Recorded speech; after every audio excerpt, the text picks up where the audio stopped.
Hey everybody, this is Michael here. Before we start the episode, I just want to warn you guys, there's a little bit of a technical issue. You might be hearing some echoing when it comes to some of our guests speaking, especially when it comes to beginning or ending of sentences. You might hear some spooky ghosts of me and Trevor talking in the background when we're not supposed to be talking. This is still going to be a really great episode. We had a lot of fun watching The Wiz and then also just talking about it.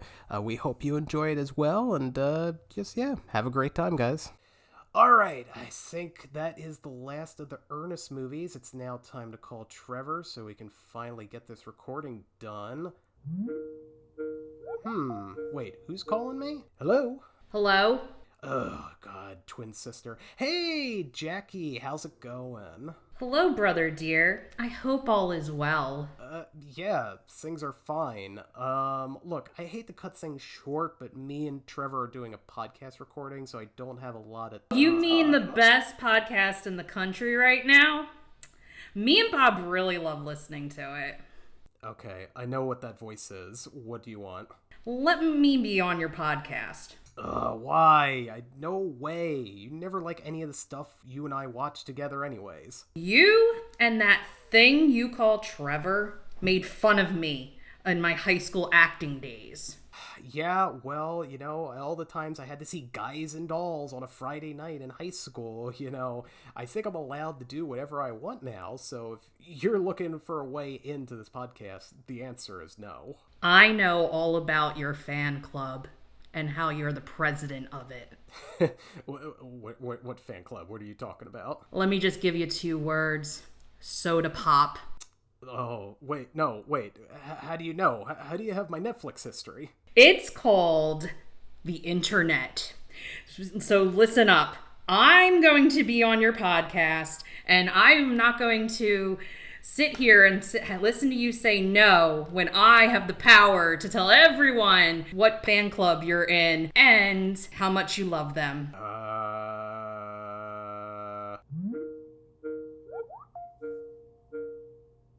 Hey, Trevor, how's it going? Good. Just watched all the Ernest movies again. Right. I did too, but you know what? We're going to pivot a little bit. We're going to be watching a musical from the 70s, your 2 favorite genres. It's called The Wiz, got Michael Jackson in it.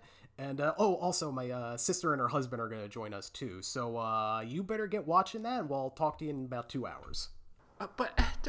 What?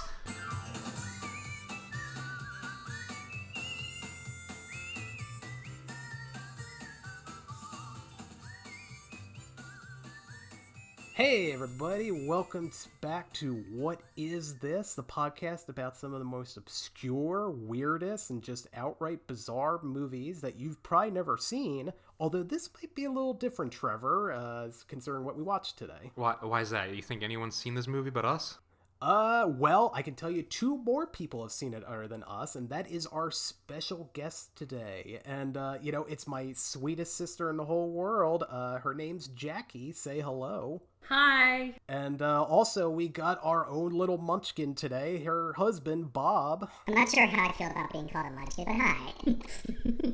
Well, we'll see what happens in post. Anyway, we are talking about a 70s classic musical. Again, Bob and Trevor, your favorite genres, because I've known you all so well for these last few years. We're talking about 1978's The Wiz, directed by Sidney Lumet. This is another guest choice. My sister is, as we've jokingly described her, Trevor, in a previous podcast, she was still is a big theater head, Broadway shows or otherwise. And Jackie, if you just want to explain to the audience why you wanted to choose this movie in particular for your first episode. Well, as you said, I'm a huge theater head. I love Broadway musicals. I love going to New York and seeing Broadway shows. I did theater all in high school and a little in college. But I'm also a huge Wizard of Oz fan, and as you know, there's a big movie coming out in November called Wicked for Good. It's the second one, and I am just everything Wizard of Oz. See, I was hoping it was actually you're celebrating the anniversary of Oz the Great and Powerful, starring James Franco. I don't talk about that movie at all. But Mila Kunis is the Wicked Witch. How could you lose? Yeah, it's great. Yeah. Well, before we get into like the nitty gritty of this actual adaptation of this Broadway show, Jackie, again, you're big on the Broadway scene. You know a little bit about the history of this show. Could you give us a little primer about the original production of The Wiz? So you just want the production, because I have all the stops here with History of the Wizard of Oz and The Wonderful Wizard of Oz and... Well, this isn't a Wizard of Oz podcast, so... She actually spent just summers there. I spend my summers in Oz. Trevor, that's for the Oz cast, both of our Wizard of Oz and the show Oz mixed together. Yeah, that's my side gig, yeah. No, seriously, Jack.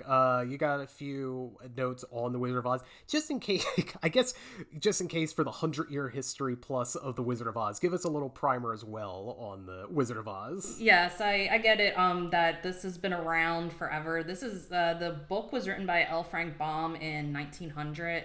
That was the first one, and this series has 14 books in it. And he created this universe of just characters and worlds and cities. Not just the Emerald City, there's other cities and towns in the land of Oz.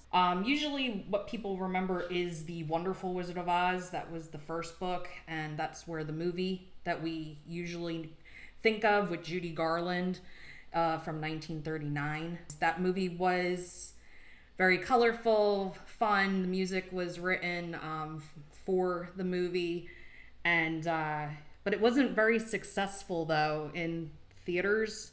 It didn't become successful until it was on television in 1956, and then again in 1959. And the network believed that it should be an annual thing. So ever since then, it played annually, and watching it on TV is pretty much how everyone knows The Wizard of Oz. Yes, Ted Turner was huge on The Wizard of Oz. He played that every year along with It's a Wonderful Life and a bunch of other stuff in the 80s and 90s. So you're not wrong. That's how the movie kind of got a big revival. It's interesting though that like it wasn't successful, and I feel like a lot of that is true with The Wizard of Oz. It wasn't successful in film, except Wicket, but everything else seems to be like later in life it's successful. Well, I guess The Wiz is also a little bit like this, because this is a movie with a $24 million budget, and it only grossed $13.5 million, so it was a flop for the time, even for 1978 standards. Well, I mean, it was really expensive, so they were never going to make the money back for it. No, and then also, just to let you guys know, this movie came out the same week as Animal House, so The Wiz had no chance of making any money. Just letting you know. Yeah, kind of hard to go up against John Belushi and togas. I would love to have seen the Cowardly Lion in a toga in this movie, but we don't get that. Anyway, the Broadway aspect of it, what's interesting was, so it was first a Broadway show, but originally a guy named Ken Harper, he had this idea of taking The Wizard of Oz, which is a story that everybody knows for the most part, but having it as an all-black cast. He didn't want to really change too much. He just wanted it to be dominated with, all African Americans. What was interesting was that the TV networks, they did not want this, because Ken Harper originally wanted it to just be a special on television. Because The Wizard of Oz, the 1939 film, was always on television, he thought that, hey, this could be on television and maybe we can do this annually, especially for Black History Month. But no network wanted that. So he scrapped the idea for being on television, but then he decided to create it on Broadway. It got huge reviews. It was very successful. That year, it debuted in 1975. It won 7 Tony Awards, which is like the equivalent of like the Oscars for Broadway. So 7 Tony Awards, including Best Musical. Stephanie Mills was the original Dorothy. She was very, very good. She didn't win Best Actress, but she was nominated. But Ted Ross, who played the Cowardly Lion, he won Best Actor in a Supporting Role in a Musical. So it was very successful. It was so successful they streamlined it 3 years later to make a movie, which might explain some things when we get further into the movie, but it's interesting because Ted Ross and the Wicked Witch, who played her, they were the only people left from the original cast. Everybody else here was just recast by the studio for, I assume, box office reasons. Well, yeah, Mabel King, we know her as the Wicked Witch of the West, but in the show The Wiz, she's named Eveline. Just a different change with that. But originally, the producer Barry Gordy wanted Stephanie Mills, who played Dorothy. But Diana Ross heard that Motown got the rights for this film, for the show to make into a film, and she wanted to be Dorothy. Barry Gordy was like, no, you're too old. You're 33. Like, you're way too old for this role. But she went behind his back, went to Universal herself and convinced them to cast her. And they were like, absolutely. We'll even give more funding for this if you're in it. And that's why Stephanie Mills wasn't in it, and a lot of people were very upset by that. Yes, including the original director, because, as I mentioned on top, this is directed by Sidney Lumet. He is actually Plan B. Plan A was supposed to be John Badham, who is not a notable name in comparison to Sidney Lumet, but he made such hit classics as War Games and Saturday Night Fever, which, in hindsight, especially Trevor, you might agree with this, probably would have been a better choice than Sidney Lumet. Oh, yeah, absolutely. A guy who's done musicals before. Yeah. Yeah, some people singing and dancing. No, let's get the guy who did Serpico and Network to do The Wiz. But, yeah, no, that's all that's interesting. And you know what's even more interesting with the movie adaptation is that the studio was all in on this. They wanted this to be the big hit of the year because there is so many Oscar-nominated crew members and winners in this crew alone. You got the editor D.D. Allen, nominated for 3 Oscars, including Dog Day Afternoon. Tony Walton, 3-time production design winning and 7-time nominee, including All That Jazz. Philip Rosenberg, the art director, won also for All That Jazz. And also Oswald Morris, a 3-time cinematographer Oscar nominee. He did Fiddler on the Roof and Oliver, so they had at least somebody behind the camera that knew how to shoot musicals at the very least.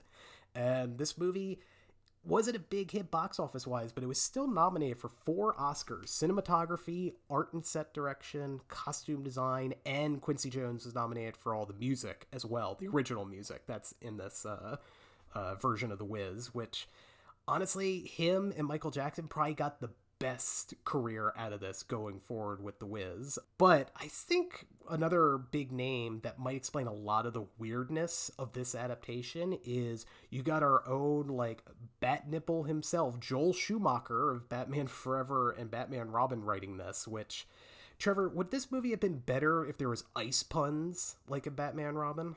Or just anything, if there was anything in the movie. Well, I don't know if I agree with that. There's stuff that happens in this movie. It cannot be explained, but yes, stuff does happen. Also, another thing about The Wiz, this is Stan Winston, epic special effects and makeup artist. This is his first big break, which, considering some of the creature design in this movie, it kind of makes sense. Some of these are way out there, like the flying monkeys and some of the other creatures in this movie. Yeah, that's kind of the background of this movie in general. It's weird because how do we sum up the Wizard of Oz? Like Jackie said, this thing's over like 125 years old. People should know the basics of this plot, but I think we could start off with this movie is how tepid brown and orange this starts off. This is the most boring opening 10 minutes I've ever seen in a movie. Not even just that. There's something completely different in this whole film versus the Broadway show. The Broadway show is very true to The Wizard of Oz, where it's a young girl who lives in Kansas with her aunt and uncle, and there's a tornado. It's very similar to, the 1939 or even the book, where this, because Diana Ross decided, I'm gonna play this role, they had to change everything. So right off the bat, you're like, what is happening? Because if you saw the Broadway show, It is nothing like it in the beginning. It's just very confusing. Like, if you were to put this on, I would think I have the wrong movie on because it is so different. Where she's a kindergarten teacher, she's like 24 years old, and her her sister or cousin comes and has a baby, and like Anna is like, when are you gonna start establishing yourself? It's just very strange, and I don't like it. No, we didn't like it either. It's just the movie just opens with just old people singing. And it's just like, it reminds me of Willy Wonka. It's like, Don't Worry, Charlie, or whatever that song's called. It's like, this is rated G, by the way. We'll emphasize that in some of the key points of this movie. But like, just imagine you're a little kid and you're like, oh boy, The Wizard of Oz, I like that. And then it opens up with just these people singing at a Thanksgiving dinner, drinking wine, having the most disgusting looking ham I've seen in film. And it's just, I don't know. It's just, what a very boring way to start this movie. Yeah, basically, again, Wizard of Oz. So Dorothy, in this version, Toto runs out in the snowbanks of Harlem. Harlem just looks weird in this movie, even before we get to the Wizard of Oz. It's just, Trevor, we were joking about this. This looks slightly better than Death Wishes 3's version of New York City, but not by much. Yeah, it's just another depiction of New York as like a third world country or like a post-apocalyptic setting. It's so bizarre. Yeah, that's just what New York was, man. I mean, I remember going to New York in the early aughts, mid-aughts, when I was a kid in Philly, and it's like, oh, this city's fine. Why does everybody hate it so much? And it's like, well, you go back and watch the Taxi Drivers and the Whiz of the 70s. It's like, oh, okay, I guess this was a shithole. I don't know. But basically, she goes outside in the snowbank to get Toto, and then all of a sudden this ice or snow cyclone comes out of nowhere and gets her away. It felt very Star Wars-esque in terms of like the effects here. Yeah, the tornado effect in the original was much better than whatever they were trying to do here. Yeah, one of the first big changes we get in this movie, not just the opening because it's in Harlem and all, but Dorothy lands in Oz, and instead of munchkins, she gets the graffiti children. Really quick, just seeing the when she gets swept up by the tornado, between having something fiercer than a Sharknado pick her up, and then have her actually like Space Jam through that Oz logo going through into Oz itself. Oh, right.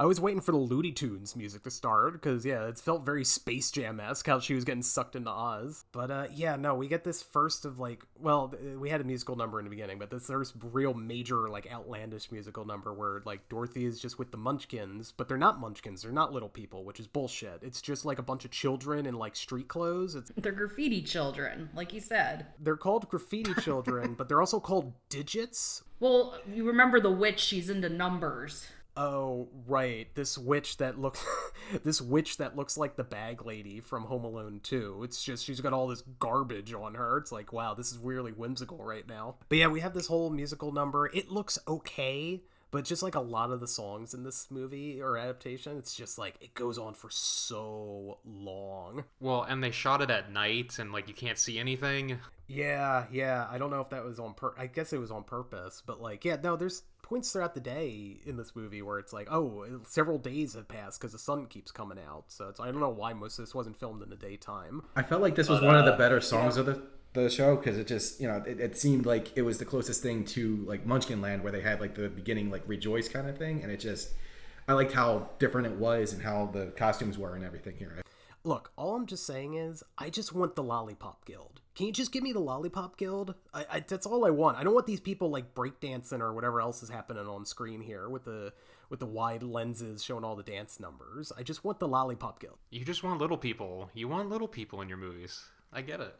Look, we saw Tiptoes. That's what I want out of this movie, is people on their knees. That's all I want. I want Gary Oldman on his knees. Not in that way, but in the Munchkin way. I think you want it that way. I think that's what you're implying, Trevor. After that, basically, we get the introduction of the Scarecrow, a.k.a. the only good actor in this entire movie, Michael Jackson. We finally see him. Probably the reason why this movie got any sort of box office return. It's the only reason I know about it is because of him.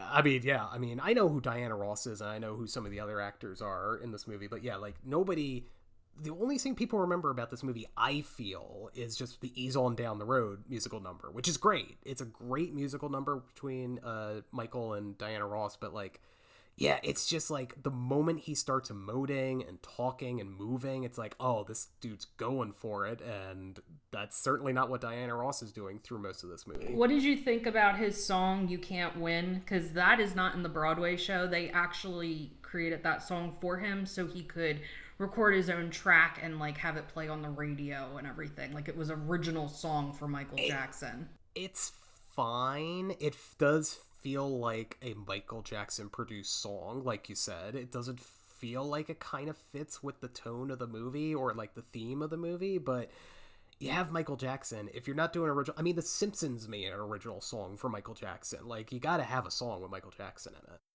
Very true. But Trevor, I know you enjoyed Michael Jackson just filled to the brim with human garbage. His hair is all mangled. He's got a popcorn hat. Oh, he's never looked better. His first nose job with the Reese's cup as a nose. Yeah, he looks unrecognizable. I honestly didn't even know it was him until someone pointed him out. How could you not recognize? I don't care about Michael Jackson. I don't know what he really looks like, especially not in the 70s. Like, Trevor, I don't know what Michael Jackson looks like. Don't worry. Nobody knew what he looked like by the end, so. Yeah, exactly. He changes appearance all the time. I don't know. We get Dorothy and Scarecrow going down the yellow brick road, again, doing Ease on Down the Road. Great song. And then we get to Nipsey Russell as the Tin Man, who is basically dressed to look like Andy Kaufman from Heart Beeps. Does anyone remember that movie? No. Nope. I do. Yes, because I forced you to watch it. You don't watch it ever. I can go the rest of my heartbeats without watching it. Yes, it'd be good for your heart if you never watch it. Most people didn't have a heart to go see it. Look, you guys don't want to see Andy Kaufman and Bernadette Peters as robots? I love Bernadette Peters. She's in that. No, you don't. No, you don't. Not anymore. Is it a trap? No, they need to watch it. Trevor, they need to see the stand-up comedian robot in that movie. Does she sing? I'm trying to remember. I don't think she does. I think it's just a straight performance as her as a robot. I don't want it then. Yes, thank you. You made the right choice. Just go look up the trailer clips on YouTube. Yeah, you don't need to watch it at all. Like, she sings in The Jerk, so I like that. Well, maybe that's a future episode. Hey, maybe if you guys want to come back, I'll force Trevor to watch Heart Beeps again. No, I swear to God, I'm quitting. You can't quit, Trevor. It's in the contract. There's a contract? Yes, it's long. It's like 75 pages. It's 75 pages. Or you can just press, like we learned in Margot, just press the little green button. That's all you need to do. I just signed it. I didn't read it. I don't know what I sent the rights over to. Yeah, you think after watching that episode of South Park about the Apple rights, you read the contract before you sign anything, but... My lawyer was busy. I'm sorry. This went off the rails. Yeah, let me go back. Nipsey Russell. So he's the Tin Man. They're in Coney Island, which I appreciate. Coney Island in the 70s is always great to look at. So there's roller coasters and all this other stuff around them. But yeah, it's kind of the opposite of Michael Jackson. This scene and the song he does, it's just so meandering. It goes on forever. Well, the first song he sings, because he has two songs apparently. The first one is not in the show. The second one, like with the oil, that is in the show. So I feel like they should have just kept the second song and take out the first. Like, it didn't make any sense. Look, they have to have that scene, Jackie, with him with the oil, because we have to have questionable fluids later in the movie with the poppy scene, which we'll get to. We'll get to the poppy scene in a second. But yeah, just again, like Wizard of Oz, they all hitch up together. They keep walking down the yellow brick road, and then they Excuse me. They're not walking down the yellow brick road. They are easing on down the yellow brick road. Get it right. You're right, because even the stop signs or the walking signs say ease or don't ease. I love that. I think that's actually brilliant. Sorry. I like it. No, look, there's some things... I think you can tell from the tone of my voice throughout this podcast so far. It's this wasn't my favorite movie to watch, but the production design is mostly good. Stan Winston does a great job. The sets look pretty okay when they're not filled with trash. There's a lot of scenes where they're just walking through trash. Yeah, at this point, they meet up the Cowardly Lion, who, as mentioned, is Ted Ross, who... I have to assume this is a downgrade for him because, like you said, he won a Tony for this performance. But here, he's just like the fourth wheel. No, I think he did a great job in this. I feel like, though, like for him, I think like he he's so used to being on stage that I feel like he didn't really know how to like translate it, you know? Because like if you notice, like when he's singing, like he's clearly lip syncing like to the song, but it seems kind of like weird because maybe he's just not used to it. He's a great performer, so it's like I think they just didn't really give him much to do. Like, I wish I saw him in the original. Obviously, I was not alive. But I think like they put him in the role for a reason. Someone else could have easily been casted for it, but I don't know who. Well, I could definitely tell in a lot of the major musical numbers he's in after his introductory scene, it's like he looks lost when he's like singing and dancing. So I think, yeah, stage was probably better for him than a movie set. So we probably get to the best scene of the movie, which is hindsight, I guess in the Wizard of Oz lore, this is where they're in the forest with the angry trees. But this time, Trevor, it's just a bunch of just random props on a subway that's attacking them. Oh, God, yes. Yes, my favorite scene in the movie. Especially with, like, the subway columns like coming to life. Like, just what a weird visual. It's very strange. This feels very like British 70s children British ideas. All you're missing is a Benny Hill theme. Yes, this needed a Benny Hill. Oh, this movie would have been so much better if they just cut the Benny Hill. But yeah, you got trash cans, you got the poles, as you said, like the columns just coming to life, which is pretty cool. It's just, yeah, I wish the movie was more of this. It feels like when they try to be weird on purpose, it's like, it's not great. But here, it's just like, I wanted more weird visuals like this, and we sadly don't get it for the most part. Once they finally get out of that sequence, we get to the Emerald City. And where is Emerald City filmed at for this movie? The Twin Towers. Yeah, this is not awkward to watch or anything. What are you talking about? They're conjoined at the very top. It's not really the Twin Towers. It's kind of their own sci-fi version of it, I guess. It's the Blade Runner version of the Twin Towers. Mm-hmm. Yeah, it's the Emerald City version. Do you think Emerald City would have survived 9/11? I don't think they had freedom fighters in Emerald City. Oh, I don't know. You telling me those flying monkeys weren't freedom fighters? Well, okay, yeah, maybe they had their own special unit. They had their own terrorist cell. Yeah, maybe. Jackie and Bob, how do you feel about this? I feel like we need to cut this. No, keep that in. How about before we go back to it, how about we talk about Toto? Yeah. Okay, so the one time that Dorothy actually pays attention to this poor little dog is when she's chasing after him in the blizzard in the very beginning. The whole rest of the movie, Toto's chasing after her, and he's about 3 miles behind him. Yeah, or he's going off on his own little adventure, going out 3 miles in front of them. Like, this dog does not seem to be trained at all. They could have definitely found a better dog. Yeah, and it just, like, the idea of having Toto have his own adventures sounds great, but his adventures in this movie is just getting chased over and over again. He doesn't really get to do much as a dog. In the subway scene, the dog doesn't understand he's in a movie. Just imagine how traumatized the dog was during all that. I mean, Jackie, most animals don't know they're in a movie because they don't have consciousness. But they're trained to, like, know commands. This dog is like, you just got it from the shelter, and it hasn't had an owner in 12 years. It's the Diana Ross of dogs. It's just going to do whatever it wants, and everybody has to adapt around it. Like, it was just starring Diana Ross, including, Toto. Or maybe it was trained by the original director to mess with Diana Ross, to try and upstage her. I didn't see no animals were harmed at the making of this movie at the end of the credits, so I don't know. But they were traumatized. That dog can never be by a trash can ever again. I mean, I would have been just traumatized when I was in the dog was in the Coney Island scene going down that hill. Yeah, going backwards for a second when they're going to the scene to introduce the Tin Man. They go down like a little hill because they're technically on like a roller coaster part of Coney Island, and yeah, they're struggling to go down, but that dog almost eats shit going down that slide. Yeah, they greased it up right before. I will say this, Bob, you brought up a good point. I'll swing it back around here. Yeah, Diana Ross, considering she strong-armed her way to get this role and she wanted to break out, she is absolutely terrible in this movie. I have a love-hate relationship with this because I don't like the politics that was brought, because especially like Stephanie Mills, who did a fantastic job in the show, and I think she was like in her early 20s, but like was small enough to kind of like convince like, okay, she's a 16-year-old girl or whatever. But Diana Ross, I just didn't like how she like went against like Berry Gordy and like, I'm gonna do this.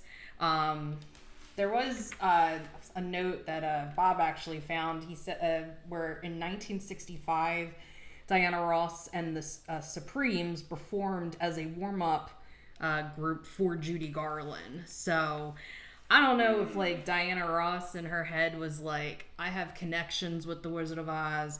She performed that song at the end, Home, a couple times because she loved that song. But just because you love something... I mean, usually if you love something, you should be able to let it go. But, you know, it just, she just couldn't. But, like, just because she performed with Judy Garland while she was in the middle of her pill popping doesn't mean that she can do the whiz. I don't know if that's a good excuse. I mean, yeah, I also don't like how they changed the whole story for this character. Like, they changed Dorothy's character completely just for her to be in it, and she's just scared and crying all the time. Yeah, no, that's what I was gonna get at. You're talking about like, oh, this, that, and the other thing. The problem with her is that her only emotions is being scared, crying, like you said, and just like she never shows any sort of happiness, and if she does, it's quickly gone away because a new monstrosity is coming up towards her. So anyway, we are at the Twin Tower. I mean, Emerald City. We're at Emerald City. It's not the Twin Towers. Just ignore the fact that it's super windy as shit, and everybody just looks cold because they're in a wind turbine, essentially, between the towers. But we get this long sequence of them being in Emerald City with people singing and dancing. But my two favorite characters in this entire movie is you got a walkable, like, big camera, and then you have a mic called Mike. Those are my favorite characters in this entire movie. They were adorable. And the funny little walking trash cans, though. They all looked pretty same. I liked them. But, okay, so they see the wizard. Again, this is just beat for beat, the Wizard of Oz, essentially, but... they beat the wizard, and boy, that looks like a Richard Pryor looking head. I wonder who's behind the curtain in this Richard Pryor head. Tom Selleck. Nobody? Tom Selleck. Yeah. I don't really know who Richard Pryor is. How do you not know? Do not ask me how do I not know who Richard Pryor is. Of course I don't know who that is. You didn't see Superman 3? No, of course not. What's the one movie where... that one movie. No, that one movie where a young boy buys him... The toy? The toy. What? Excuse me? Yes, that's a movie that actually happened in the 80s. Other movies. He's done all the great Gene Wilder movies and all. It's like, we're going to have to watch these, Trevor. You're going to have to watch all of these 70s and 80s Richard Pryor movies. No, I refuse. This is the last 70s movie I will ever watch in my entire life. I'm looking at our future schedule here, Trevor. I see several 70s movies coming our way. So. I heard you love the 70s. I'll watch something from the 1890s before a 70s movie again. Or you mean 1870s? Yeah, do you want to watch the beginning of film? You'd rather watch that than the 70s? I'll watch the horse running or whatever that invented movies. We're talking about The Wiz. Notice how we're doing everything we can not to talk about the rest of this movie. All right, well, fine. Let's get back to The Wiz. So... basically, again, just like the Wizard of Oz, they have to go deal with the Wicked Witch of the West. And, weirdly enough, we have to watch this sweatshop sequence that takes fucking forever to get through. I notice you keep saying that a lot because, yeah, every scene takes a very long time to get through. 70s movies, man. You gotta keep people paying attention for the next, 2 hours and 14 fucking minutes. Yeah, people, I guess they just needed time to kill back then. You keep bringing that up as a common trend in 70s movies. Like, was that something that, like, one really big movie just did and everybody thought that they could mimic it and just throw it in their movie kind of thing? Like, was there a particular movie that started that trend? It could be because, like, in the 60s, like, Hollywood got away from, like, the whimsical, like, gee golly gosh type of plots, and they started being more hard-edged, like Bonnie and Clyde and such in the late 60s. But, yeah, I don't know. Just it's something that me and Trevor kind of discovered while we watched 70s movies on and off, and also on my own time. It's just like, yeah, they just go slow. The 80s just sped up, and it was just like, they did away with it. They figured out how to make movies. The 70s movies is the equivalent of today's movies, because today's movies are really long. Oh, yeah, no, we put in the Constitution, Jackie, where movies have to be 2.5 hours long. We can't have 90-minute movies anymore. Pretty sure that's not in the Constitution. But yeah, no, it's just, so we do the whole Wicked Witch stuff. She's torturing everybody. Trevor's second favorite scene in the movie, apparently, is just seeing Michael Jackson just get bifurcated in half with a saw. Yes, everyone's dying, and it's great. It's wonderful. This is horrifying. Well, that's that is the preview. That is the preview quote for YouTube. Oh, everybody's dying. This is great. I mean, come on. You can't tell me you didn't enjoy that. They wanted to throw Toto in the fire. Yeah, it's funny. That furnace is more than the surface of the sun. That's how much fire is coming out of it. Although after chasing after Dorothy the whole movie, I think Toto was ready to jump in. Yeah. Toto's just tired. I'm tired, boss. Please just throw me in. We never talked about the Poppy scene. Yeah, you were just talking about how we're going to get to it, and then you skipped right over it. Yeah, you are not good with the order of this film at all. Am I showing that I didn't give a shit for most of this movie? Yes. But you're right. I skipped the Poppy scene when I said we were going to talk about the Poppy scene. So, Jackie, talk about the Poppy scene and how awkward it is in comparison. I hate it. I don't understand the point of it. Because in the movie, the 1939 movie, and then I'll be honest, I don't know if the show, if it's definitely not hookers. I know that. Let's keep in mind that this is rated G. just discussing the ratings for a second. First of all, this is rated G, Jackie, but what about hookers in a rated G movie? Well, like I said, I don't know if in the Broadway production, which I'm pretty sure they're not hookers. They're not hookers that are on Times Square, like the corner of, because that's, I think, like Taxi Driver, yes. I think that's what this is trying to show, because Times Square was nothing like it is today, and it was just really sketchy, and I wonder if that's what they were going for with this. Trying to show the kind of fears that Dorothy might have been facing if she had left her comfort zone. There's not many, big woman numbers in this, so why? This isn't Sweet Charity, Wizard of Oz. Yeah, I don't know. It also leads to the most disturbing scene in this whole movie for me, where we see in the introduction that when Tin Man cries, I don't know if it's oil or it's supposed to be water, but either way, Nipsey Russell has to keep bowing his head when he cries because there's so much liquid coming out, and there's just these awkward, really bad looking shots where it's the lion and Dorothy are just getting dripped on. And I'm like, what movie am I watching? It's I don't know. It's we're going to ease on down the road to the Bang Bus and not these cartoonish New York cabs. Hey, keep this rated G, man. They're not keeping it rated G. I'm not making this rated G. I just said hookers. Yeah, you're going a little off topic there, buddy. And that's what... Okay, street walkers. Can I say that? Lot lizards. I think that's worse. Children of the night. But yeah, that scene, every time I get to it, what is happening? The crying. But it's very, I guess it's a clever take on they're not running through a field of flowers, because there is no fields that I'm aware of in Times Square. There's no flowers in this barren Death Wish 3 era of New York City. It's the 70s. Before Toto gets roasted like a marshmallow, Dorothy is able to set off the sweatshop's water emergency water supply, which also known as a sprinkler system. The sprinkler system go off, and I'm just wondering, why does she have a sprinkler system? Does she have to keep up the code in this land of Oz? Otherwise it's going to get shut down? All the other conditions seem like nightmares in this factory, and yet she still upholds the sprinkler system. Well, OSHA Yeah. came. The Wicked Witch. She was one strike away from being fully shut down, so they had to kind of touch some stuff up. It's just weird. I'm just saying, if you're going to have a sprinkler system, maybe don't fill it with the one thing that'll kill you. That's just is a weird idea. So, the day is say Wicked Witch is dead. They assassinated her. She went down the toilet. A literal toilet she went down after melting. And we get this just very long, extended dance number with everybody shedding their skin and dancing in loincloth or whatever is happening in this movie. Yeah, it was definitely, it's pretty gross. It was gross. It was a choice. It was gross. Let's be honest. It's filth. It's nothing but smut in theaters. I'm not gonna let these kids see this smut. Let's go to the other room and watch Animal House, Billy. I want to watch them kill a live horse. They're not killing the dog in this. But you were saying before we condemned this movie for non-Christian values. What? Anyway.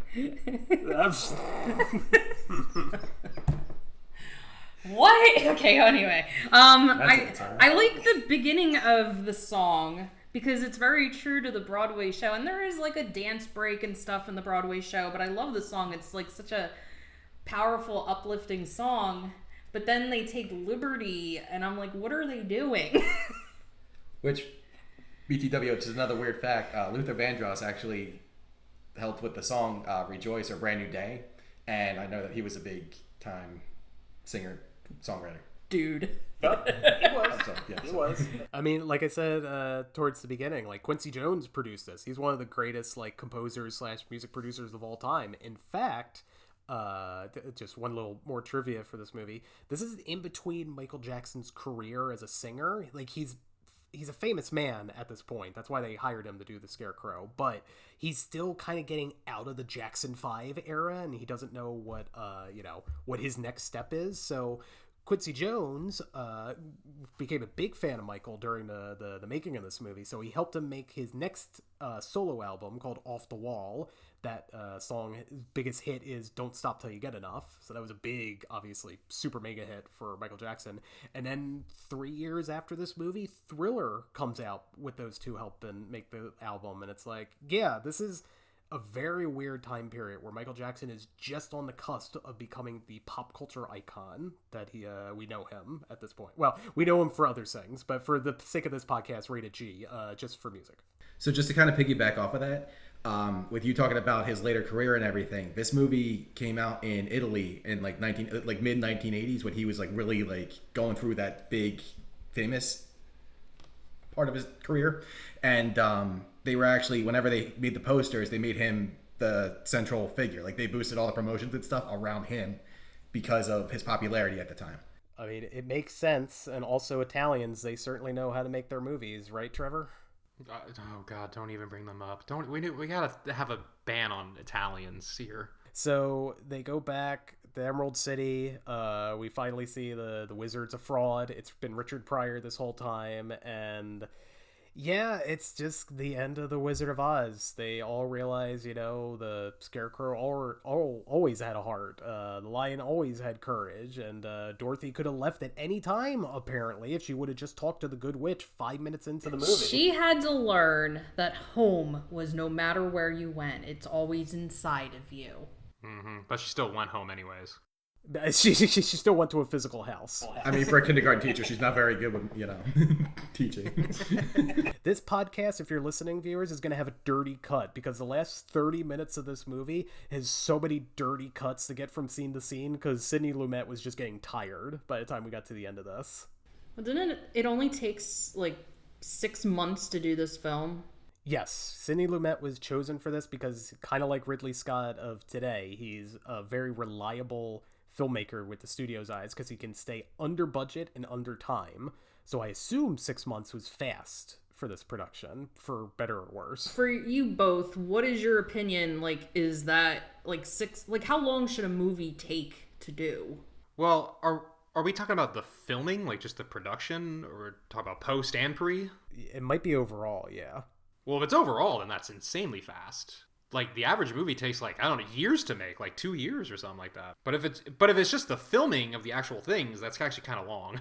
Yeah, if it's just shooting, that's a long time, 6 months, I think, because usually like even like Spider-Man movies of today take like 3 or 4 months to the principal photography is what we call it. The rest of the behind the scenes like editing and whatnot, that takes a while. Like Trevor says, it takes a year or so. What year did this film come out? It came out in 1978. Okay, well, the Broadway show debuted in 1975. Oh yeah, that's what I said up top. It's like they insanely adapted this really quickly. It's kind of nuts that they filmed it this quickly. Yeah, because a lot of Broadway shows, they are not taken and put into a movie really fast.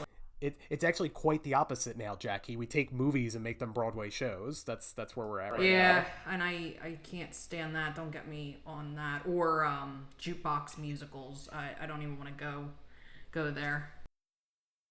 What, you're telling me you don't want to see Beetlejuice, you don't want to see Back to the Future, you don't want to see Legally Blonde? Spider-Man Turn Off the Dark.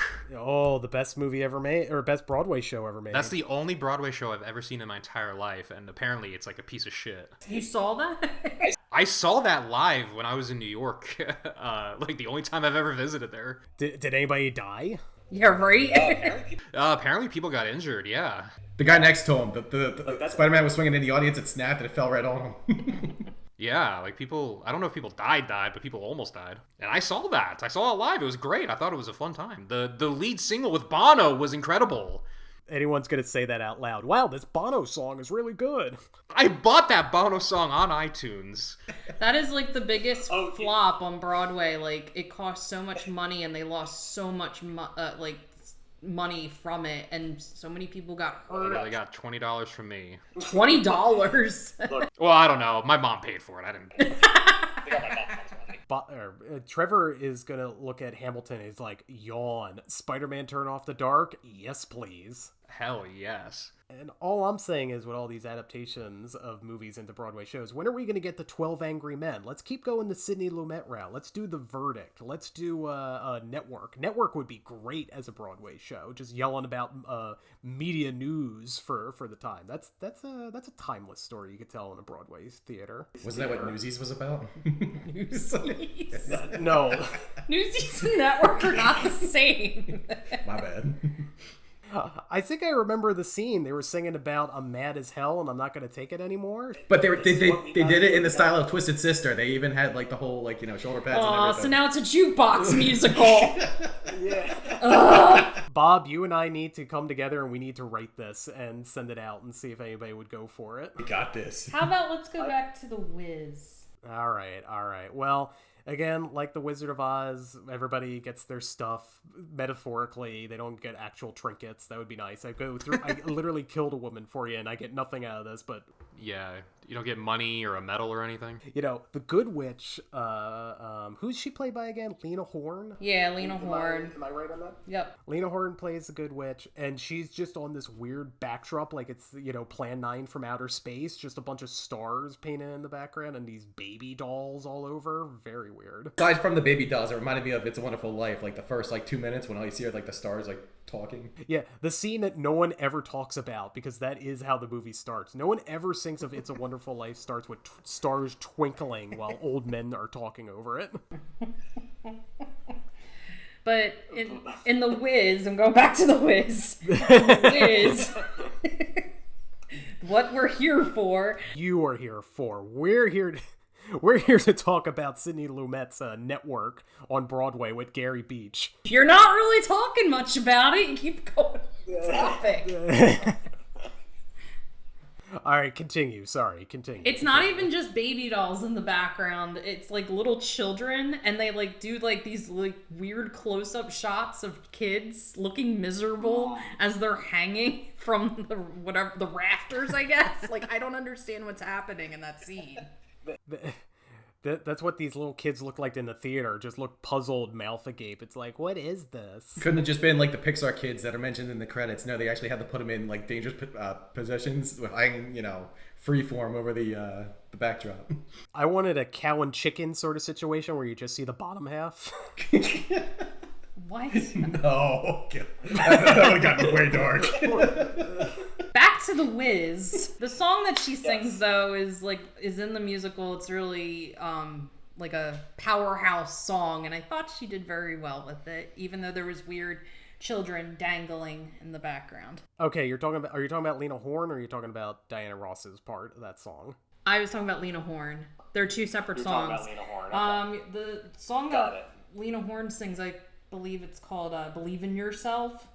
And then after that song, Diana Ross sings Home, which is also a very big song in the musical. It's basically their equivalent of Somewhere Over the Rainbow, kind of thing. Yeah, I was kind of missing that shit. Oh, Somewhere Over the Rainbow, Ding Dong, The Witch is Dead. Could we have had any of those songs in this one? No, because it's not the Wizard of Oz. It would take away from the Wiz. inspiration. It's this Wiz. is meant to be its standalone own thing with the interpretation.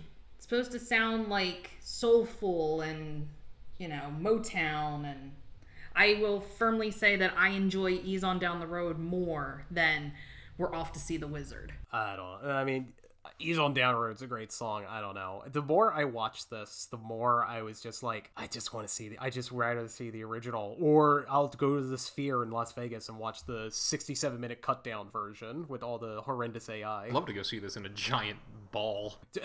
With wind hitting you in the face. Yeah. As I'm trying to eat my corn dog and it flies out of my hands, yeah. They actually throw the fire at you when they say the scarecrow with the fire. Yeah, they actually set you on fire. Also, Trevor, are they using actual gale force winds? Yeah, it's so strong, man. It's immersive. Dorothy Gale. Mercifully, this movie ends after the song she sings at the end. Abruptly. Very, very abruptly. However, do you remember when she is going home and all the people in the background as she's going, like... Yes. Yes.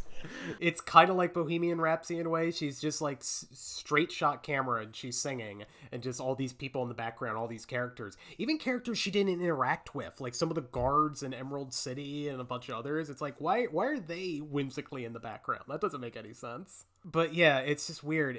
She's home. We don't even see her. I think this is a double because I don't know if we even see her face. We see her feet with the red shoes, because to indicate that she's back home in Harlem. And then she just runs back in with Toto into the house, and I'm like, oh, okay, so you're fine with living with your family now. It probably wasn't even her. Like, she was only contractually obligated to show up for like 3 days, and then she was gone, and like that was like the last thing that they needed to do. And she's like, yeah, no, I'm not doing that. It's very weird because, in the original 1939, and even in the book, it's like she wakes up and there's characters that that farmer's the Cowardly Lion, that farmer's the Tin Man. There's none of that in this. And so you're just like, was that a dream? Like, I'm so confused. Did she get hypothermia? Was she just imagining the whole thing? Like, what happened? Oxygen left her brain. Yeah. Stealing this from Bob, but when we were watching this, it's just like, yeah, I want this to be like Jack Torrance. She's just frozen in the middle of Harlem in the street. Just like, He's on down the road. Yeah. But yeah, just like ends on that shot, and then just like a TV show in the 70s. Here's just a freeze frame of a good scene, and here's the credits. Bye, everybody. And that's how the movie ends. Jazz hands. Yeah, so that is 1978's The Wiz. So, we have special guests here, Trevor. Let's talk about our final thoughts, whether we liked it or not. And let's go with the expert first. So, Bob, how did you feel about this movie? I didn't insult my wife like that. I called you a munchkin, so, it's okay. I can deal with that. Watch it with the wife. All right. Anyway. So, quick rundown, my pros of this movie. I did like the costumes. I thought that, as weird as some of the scenes and everything were in this movie, I thought the costumes were pretty creative. And a lot of the practical stuff that they used, I thought it was a lot better than some of the CGI you saw today. Michael Jackson, Scarecrow, and I'm sorry, I forget the name of the guy who played the lion, but Ted Ross. Ted Ross. I thought they were both phenomenal, and I think that they really kept the movie going when there were times where it was like you were borderline kind of losing interest, or it was just kind of like a dull point. I thought it was very inspirational having an all-black cast. I thought that was very cool, and I'm happy that they stuck with that to kind of really add, enthusiasm on being relatable to maybe others who always dreamed that they could be someone that they saw in the movies and everything. And it really seemed inspiring to me. And then just some of the songs, I know that like a lot of them were like added, and yeah, so that's a song. And as far as cons, Diana Ross, I wholeheartedly agree. I feel like she was way too old for that role, and I feel like there could have been 5 other people that could have done that role better. Richard Pryor was an odd choice for the Wizard, but I guess because of star power, that's why they went with him. The Oz number, even though they had 400 people involved with that, I think that went on for way too long. And the Tin Man, just another one that I feel like could have been cut down with songs, and he would have been better.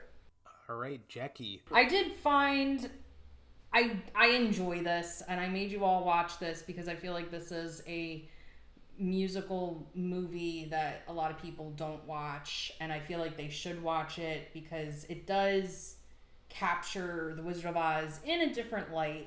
And, you know, even though I said I don't care for Diana Ross, I don't like that they changed Dorothy, but I guess, you know, it's kind of interesting because they made it their own take on it. I like Bob said, I like the costumes, I love the songs. I really only like the songs that were in the show though, and you can tell while you're watching what was in the Broadway show and what was not in the Broadway show. They both sound very different. I loved Ted Ross and Mabel King, who played Eveline. But I also just liked that this kind of like helped move forward for other ways to show the Wizard of Oz. Like they did the Return to Oz, I think in the early 90s, maybe late 80s, where that was a different spin where Dorothy goes back to Oz. The Muppets have done the Wizard of Oz, which was kind of like Wizard of Oz meets Brandy, right? It was Wizard of Oz, and it was Ashanti who was... Ashanti, I'm sorry. It was Wizard of Oz, but then also kind of the Wiz, because there was elements in that. And then I firmly believe if you want to give this a shot, watch the live version of the Wiz. I forget what channel does it, ABC or NBC. They would do like the live musical theater. They did the Wiz, and it was just so much well done because it was very true to the musical. And I feel like that's where I have issues with musical movies, where they don't take the script of the musical, they just create whatever they want. Where Wicked, and Wicked 2 most likely, will be very similar to the musical. The book is pretty much the same, and it's just nice to have it that way. So that was my take, is there was too many changes, but at the same time I get it. I didn't like the subway scene. Yeah, subway scene, like I liked it, and it was one of those, I like it because it was so out there, and it's the last thing you'd even expect to happen in a movie like that, but it's just like, all right. I mean, I guess you can say like the Wicked Witch in the 1939, and like the apple trees and the monkeys were scary, I guess, back then, but that makes me not want to go on the subway at all, and I guess that's what the point is. Trevor, how did you feel? Since this is your first time watching it, how did you feel about watching it? You're not gonna want me to go. You were gonna want me to go last. You sure you want me? All right. Well, you know, I was saying throughout I didn't really enjoy it, and I guess I'm just gonna stick with that. Like, there are good sayings, like, you know, Bob and Jackie said, like, Michael Jackson's fantastic. You know, all jokes aside, he's really good in the movie. Some of the production designs, I was mentioning, like, the backdrops and, like, the matte paintings, those were great. Some of those big wide-angle shots of, like, Emerald City, or New York's version of Emerald City, was really cool looking. But yeah, it moves along too slow. I didn't really mesh with a lot of the songs outside of Ease On Down the Road, and I don't know. I think Diana Ross was not a perfect lead choice whatsoever, and I think she really hampers it with her really bad acting. She's a great singer, not going to deny that, but I just don't think she was ever supposed to be leading woman material. But yeah, so I mean, I guess technically thumbs down, but I mean, I've seen way worse movies than this, obviously. But Trevor, how do you feel now that I can get to you? I've had gallstone attacks more enjoyable than this, so that's my review. Wow. It's a little harsh. That's a bit harsh. Can I have some feedback? Jeez. That's why I wanted you to end on me. Maybe defend that statement a little bit, or No, I think it's pretty self-explanatory. all right. Well, is it it's like gallstones, but it's better than kidney stones? Is that what you're saying? I haven't had kidney stones, so I'll have to get back to you on that. All right. What about bladder stone? Is that not the same thing? No, they're two different things technically. You can get stones in your bladder? Apparently, you can get stones anywhere, Trevor, if you try hard enough. Oh my god. Well, I've definitely eaten stones before, so yeah, I know. I think on that note, maybe we'll leave it there on that real puzzle box of a recommendation by Trevor there, or an anti-recommendation, I guess. But hey, I just want to say thank you to my sister, Jackie. Hello, sister.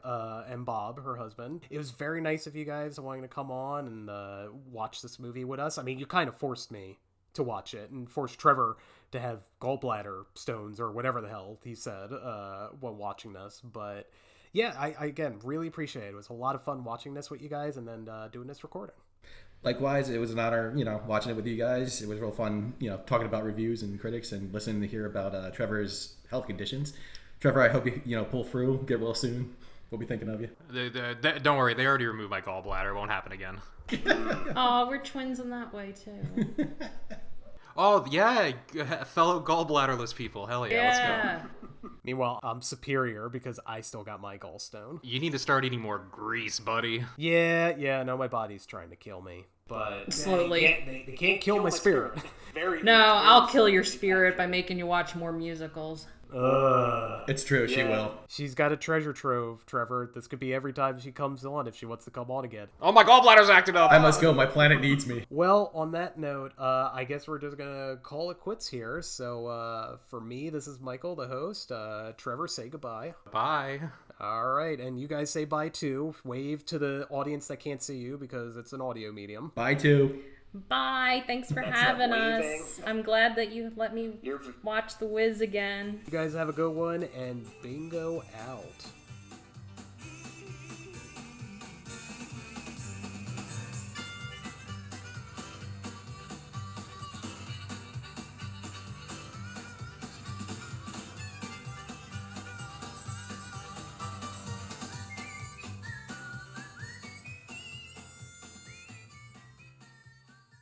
Let me get in the mode and I'll start introducing. So just imagine the bingo music starts playing in the background. I can totally tell Mike wrote that script. Because it's bad. Bob was trying not to laugh. Oh my god. The best podcast in the country. You're all terrible. That's when I knew. I was like, yep, Mike wrote that. Vanity, thy name is Michael.